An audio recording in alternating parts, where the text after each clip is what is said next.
Take a few minutes and just put your hand on your heart and breathe, recognizing that the purest, wisest part of you deeply cares about your life, and that you're about ready to explore the relationship between courage and fear and how to transform it to be able to really reside primarily in your courage.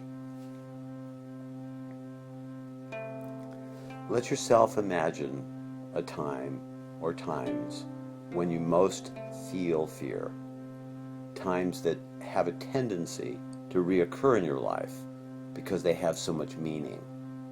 And it may be stimulated by challenges that you're facing, perhaps your health, quality of life, a personal communication that you want to have, or something in your career. But see if it intuitively makes sense that every time you really face a new hurdle, a new challenge that's out of your control, that at least at a subtle level, some kind of fear resides there. And take as much time as you need to find and sense the fear, no matter whether it's big or small. And see if you can identify what it is that you're afraid of. And as you get in touch with how it feels in your body, look for a sincere inner voice that cares for you. Now, this sincere inner voice that cares for you while you're in this state of fear, for most of us, takes a long time to develop. So don't be discouraged if it's a hard voice to find. But it's a voice that frequently would send a message like, I accept you as you are. It's perfectly okay, or it's okay for you to be afraid, especially when you're pursuing this challenge. It may even go as far as, I'm proud of you for having the courage to face your fear and keep going. And be contented with making contact, any kind of contact, with this inner caring, even if it just starts off as an intellectual voice. If you can't find this caring, see if you can be appreciative that you're even looking for it. Listen for some kind of positive response in your words, such as, it's truly okay that I'm afraid. I can still take care of myself. It might sound like a prayer when you say, I'm asking for courage and tenderness while I'm afraid.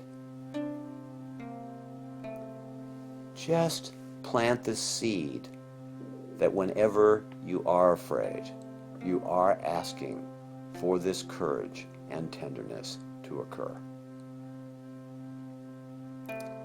Keep supporting your openness in your own way, even while the fear occurs.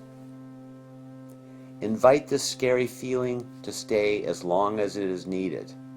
In the meantime, recognize that you can also breathe as calmly as possible.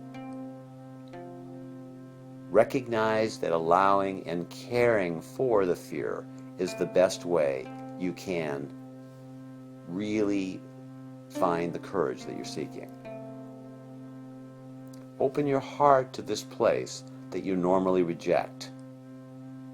Sincerely ask of yourself, may I have the strength to allow myself to be afraid? May I recognize that the most courageous response is to embrace the full moment and not have a need to change anything. May I also be able to coexist with fear and courage, fear and tenderness. And with this capacity, may I empower myself to go for what it is that I really need, what it is that I'm really dreaming about, what it is that I really need for support and to feel blessed. Visualize your courage in words and tone and action, accepting the fear as proof that this particular experience is important to you. Recognize the fear as perfectly natural and that you're just not going to give way to have it run your mind.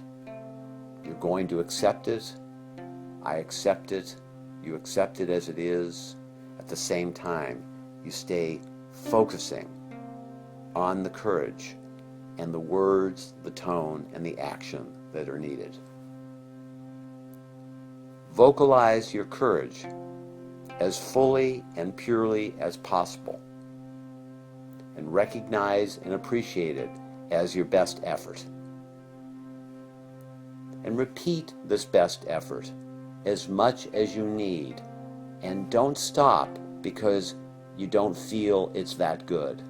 Continue to be satisfied with your own best efforts.